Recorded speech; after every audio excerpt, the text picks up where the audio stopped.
Hello friends, welcome to my channel.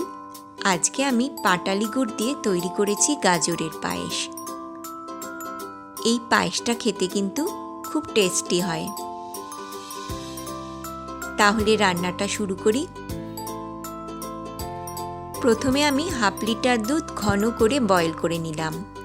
এবার gas off করে দিচ্ছি।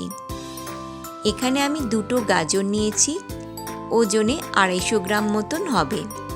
এবার খোসা ছাড়িয়ে গ্রেট করে নিলাম। কড়াইয়ে দিয়ে দিলাম ঘি।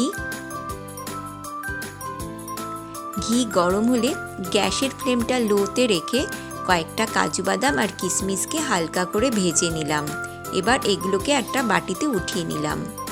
এবার গ্যাসের ফ্লেমটা লোতে রেখেই দিয়ে দিলাম গ্রেট করে রাখা গাজর।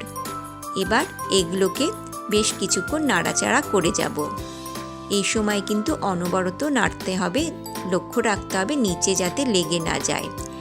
গাজরের রস স্মেলটা চলে যাওয়া পর্যন্ত আর গাজরের ময়েশ্চার চলে যাওয়া পর্যন্ত এগুলোকে অনবরত নাড়তে হবে। 7-8 মিনিট মতন হয়ে গেছে। গাজরগুলো বেশ কিছুটা ঝরঝরা হয়ে গেছে। এবার দিয়ে দিলাম বয়েল করা দুধ। ভালোভাবে মিশিয়ে দেব। এই সময় গ্যাসের ফ্লেমটা মিডিয়ামে রাখা আছে। এই সময় কিন্তু মাঝে মাঝেই নাড়তে হবে। নিয়ে নিয়েছি পাটালি গুড়।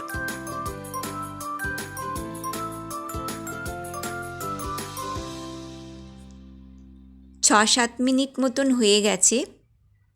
এবার দিয়ে দিলাম খুব অল্প চিনি। চিনি দিয়ে ভালোভাবে মিশিয়ে দেব। চিনিটা এবার মেল্ট হয়ে গেছে। এবার গ্যাস অফ করে দিলাম। গ্যাস অফ করে দেওয়ার পর দিয়ে দিলাম পাটালি গুড়। অনেক সময় পাটালি গুড় দুধে দিলে দুধ কেটে যায়, তাই এই গুড় দেওয়ার আগে যদি অল্প চিনি দেওয়া যায় আর গ্যাস অফ করে যদি পাটালি গুড় দুধে দেওয়া যায়, তাহলে এই গুড় দুধে দিলে আর দুধ কেটে যায় না। এই পায়েসের জন্য মিষ্টিটা আপনারা আপনাদের টেস্ট অনুযায়ী দেবেন।